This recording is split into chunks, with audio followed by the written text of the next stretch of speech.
ফুল যে গাছে ধরে সেদিকে তাকিয়ে বিশাল উচ্চতা ডিঙিয়ে লাফ দিয়ে বলো ছিঁড়ে আনো না হলে যাবো ছেড়ে।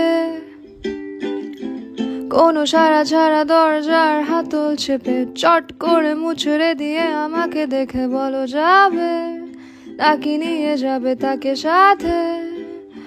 ও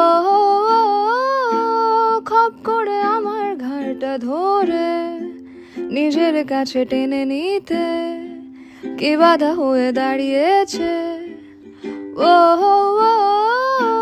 না দেখে শুনে কিছু জানিয়ে নিজে আড়ালে লোকালে আমাকে তুমি ডোবালে। আমি কার পিছে নিজের জন্য যাব খেটে। তোকে বলেছে যে থেকে অন্যের জন্য মোমবাতি পানিতে না দিয়ে শোকাতে অন্যের জন্য